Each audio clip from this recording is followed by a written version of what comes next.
اللہ الرحمن الرحیم۔ حضرت داؤد علیہ السلام اور کوے کا واقعہ۔ محترم ناظرین، السلام علیکم۔ حضرت داؤد علیہ السلام کے زمانے میں ایک نادارو نما خاتون تھی۔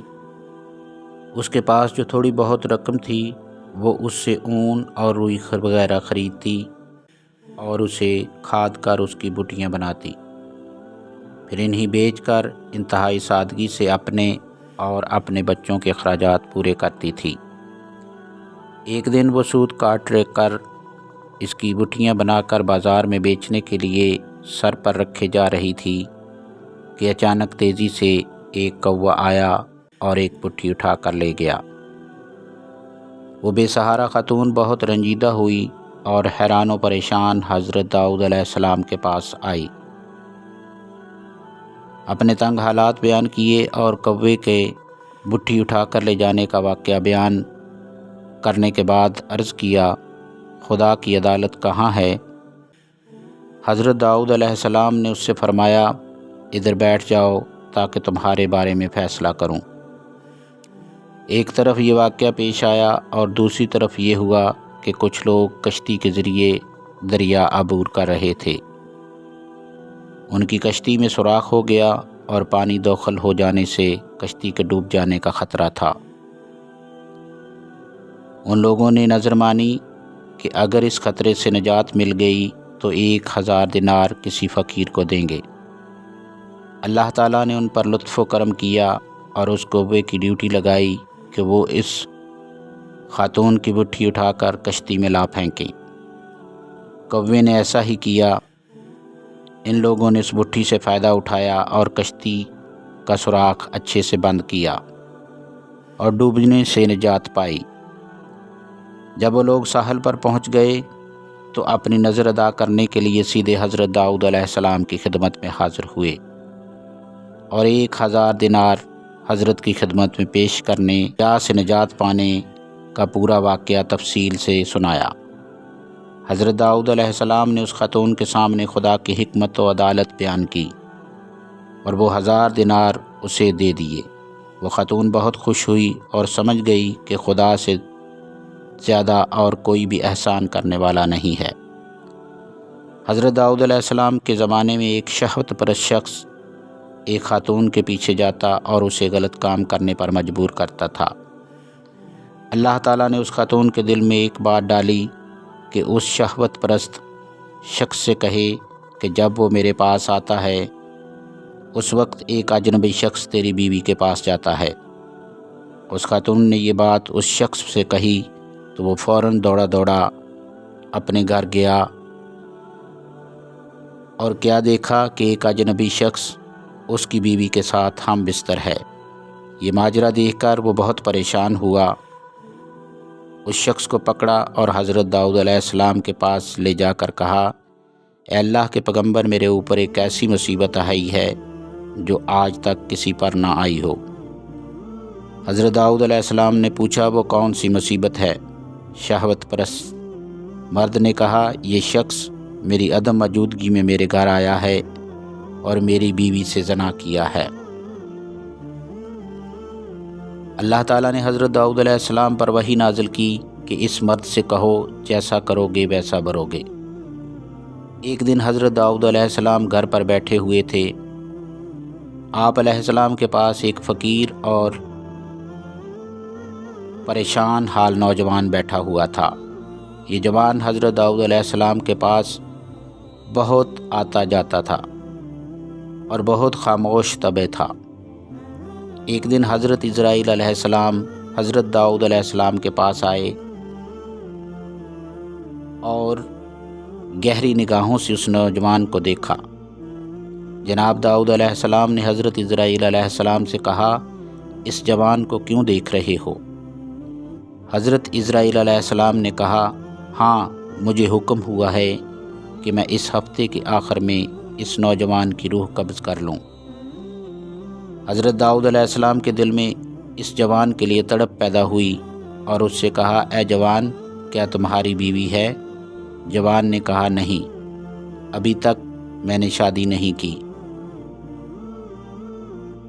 حضرت داؤد علیہ السلام نے اس جوان سے فرمایا، فلاں شخص جو بنی اسرائیل کا مشہور و معروف اور ضرورت مند ہے، اس کے پاس جاؤ اور کہو کہ داؤد علیہ السلام نے تمہیں حکم دیا ہے کہ اپنی بیٹی کو میری زوجہ بنا دو، پھر اس کے ساتھ شادی کرنے کے بعد رات کو اس کے پاس رہو، تمہاری زندگی بھر کے جتنے بھی اخراجات ہیں یہاں سے اٹھا کر لے جانا، البتہ 7 دن کے بعد دوبارہ میرے پاس آنا۔ حضرت داؤد علیہ السلام کا پیغام اس بات کا موجب بنا کہ اس معروف شخصیت کی بیٹی جوان کی بیوی بنی۔ اس جوان نے حضرت داؤد علیہ السلام کے حکم پر عمل کیا اور وہ 7 دن کے بعد دوبارہ حضرت داؤد علیہ السلام کے پاس آیا۔ حضرت داؤد علیہ السلام نے اس سے پوچھا، اے جوان، تمہارے یہ دن کیسے گزرے؟ جوان نے کہا، یہ دن اتنے اچھے گزرے ہیں کہ پوری زندگی میں کبھی ایسے نہیں گزرے۔ حضرت داؤد علیہ السلام نے فرمایا، بیٹھ جاؤ۔ گویا وہ بیٹھ گیا۔ وہ کافی دیر وہاں رہا، لیکن حضرت اسرائیل علیہ السلام اس کے پاس نہ آئے۔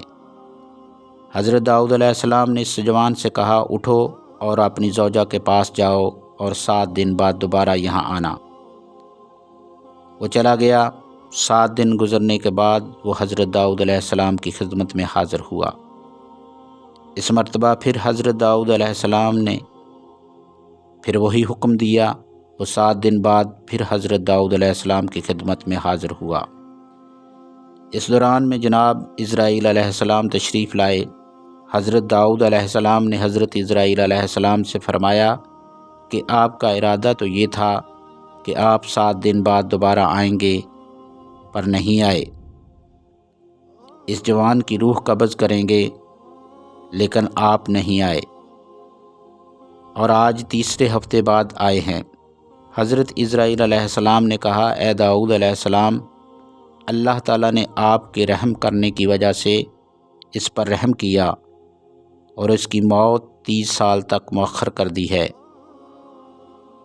ایک دن خداوند نے حضرت داؤد علیہ السلام پر وحی نازل کی کہ آپ خلاطہ بن اوز کے پاس جائیں، اسے بہشت کی خوشخبری دیں اور کہیں کہ وہ بہشت میں آپ کی ہم نشین ہیں۔ حضرت داؤد علیہ السلام نے حکم خداوندی پر عمل کیا اور خلاطہ کے دروازے پر آئے۔ خلاطہ نے دروازہ کھولا، جو ہی ان کی نگاہیں حضرت داؤد علیہ السلام پر پڑیں تو عرض کیا کہ اللہ کی طرف سے میرے بارے میں کچھ حکم نازل ہوا ہے کہ آپ علیہ السلام مجھے وہ خبر سنانے کے لیے تشریف لائے ہیں۔ حضرت داؤد علیہ السلام نے کہا، ہاں۔ خلاطہ نے پوچھا، وہ کیا ہے؟ حضرت داؤد علیہ السلام نے کہا، اللہ تعالیٰ نے میرے اوپر وحی نازل کی اور فرمایا ہے تم بہشت میں میری ہم نشین ہوگی۔ خلاطہ نے کہا، آپ کو شبہ ہوا ہے، وہ میں نہیں ہوں، کوئی میری ہم نام ہے۔ حضرت داؤد علیہ السلام نے کہا، ایسا نہیں ہے، بلکہ یقیناً وہ تم ہی ہو۔